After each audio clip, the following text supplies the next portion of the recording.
Hi friends, அஸ்ஸலாமு அலைக்கும். முருங்கைக்காய் பொரியல், சிரிக்கிற பொரியல் எப்படி செய்யலாம் வாங்க பார்க்கலாம். 1/4 கிலோ முருங்கைக்காய் கட் பண்ணி வச்சுக்கணும். தேவையான அளவு ஆயில், தேவையான கருவேப்பிலை, கொத்தமல்லி, 2 தக்காளி வாஷ் பண்ணி கட் பண்ணி வச்சுக்கணும். 2 ஆனியன் இதுவும் வாஷ் பண்ணி கட் பண்ணி வச்சுக்கணும். 1 டீஸ்பூன் மிளகு, 10 பல்லு பூண்டு, இது கொரப்பாக அரைச்சி எடுத்துக்கணும். 1 teaspoon red chilli powder, 1/2 teaspoon மஞ்சள் தூள்.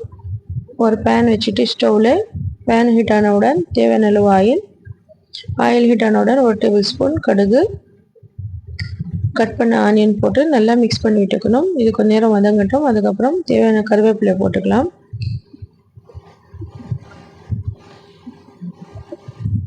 அதுக்கப்புறம் தக்காளி போட்டுக்கலாம், கட் பண்ணது போட்டு நல்லா இது மிக்ஸ் பண்ணி விட்டுக்கணும். தேவையான சால்ட்டு போட்டு இது தக்காளி கொஞ்ச நேரம் வேகட்டும்.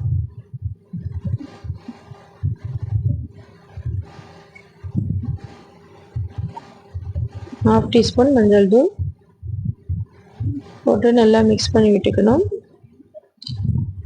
1 டீஸ்பூன் ரெட் சில்லி பவுடர் போட்டு நல்லா மிக்ஸ் பண்ணி விட்டுக்கணும். ½ டீஸ்பூன் பெருங்காயம். இது முருங்கைக்காய் கட் பண்ணி வாஷ் பண்ணது இதில் போட்டுக்கலாம். போட்டு நல்லா மிக்ஸ் பண்ணி விட்டுக்கணும். இது ஒரு 2 மினிட்ஸ்க்கு மசாலாவில் நல்லா வதக்கணும். 2 டம்ளர் தண்ணி போட்டு நல்லா மிக்ஸ் பண்ணி விட்டுட்டு கொத்தமல்லி தூவி இது மூடி போட்டு விட்டுடலாம். முருங்கைக்காய் வேகட்டும். அதுக்கப்புறம் ஓப்பன் பண்ணி நல்லா மிக்ஸ் பண்ணி விட்டுக்கணும். மிளகும் பூண்டும் இது கொரப்பாக அரைச்சது இதில் போட்டு நல்லா மிக்ஸ் பண்ணி விட்டுக்கணும். இது மசாலா நல்லா ஒரு 5 மினிட்ஸ் மூடி போட்டு விட்டுட்டா அதுக்கப்புறம் ஓப்பன் பண்ணால் இந்த மாதிரி ஆகிடும் ஃப்ரெண்ட்ஸ். சூப்பராக இருக்கும். இந்த மாதிரி பொரியல் செஞ்சு பாருங்கள், சூப்பராக இருக்கும். அவ்வளோதான், முருங்கைக்காய் பொரியல் தயார். சிறுகீரை பொரியல் 2 கட்டு சிறுகீரை க்ளீன் பண்ணி வாஷ் பண்ணி வச்சுக்கணும். தேவையான அளவு ஆயில், 100 கிராம் சாம்பார் வெங்காயம் கட் பண்ணி வச்சுக்கணும். 1/4 மூடி தேங்காய், 3 வரமிளகாய், 5-6 பல் பூண்டு, இது கொரப்பாக அரைச்சி வச்சுக்கணும்.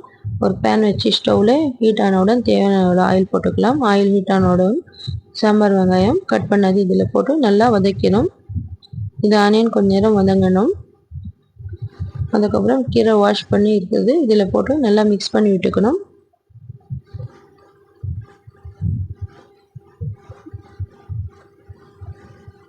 தேவையான அளவு சால்ட்டு போட்டு இது நல்லா மிக்ஸ் பண்ணி விட்டுக்கணும். இது மூடி போடாமல் அப்படியே கீரையெல்லாம் குக் ஆகணும், அப்போ தான் நல்லா இருக்கும். அதுக்கப்புறம் கீரை வேகிடுச்சு. இது தேங்காயும் பூண்டு வரமிளகாவும் கொரப்பாக அரைச்சது இதில் போட்டு நல்லா மிக்ஸ் பண்ணி ஒரு 2 மினிட்ஸ்க்கு அவ்வளோதான், சிறுகீரை பொரியல் தயார். சுட சுட சாதம், ரசம், முருங்கைக்காய் பொரியல், சிறுகீரை பொரியல். அவ்வளோதான் ஃப்ரெண்ட்ஸ், இதே மாதிரி செஞ்சு பாருங்கள். முருங்கைக்காய் பொரியல், சிறுகீரை பொரியல் சூப்பராக இருக்கும். வீடியோ பிடிச்சிருந்தா லைக் பண்ணுங்கள், ஷேர் பண்ணுங்கள், கமெண்ட்ஸ் பண்ணுங்கள். ஏஎஸ் ஹோம் கிச்சன் தமிழ் சேனலுக்கு சப்ஸ்கிரைப் பண்ணுங்கள். தேங்க்யூ.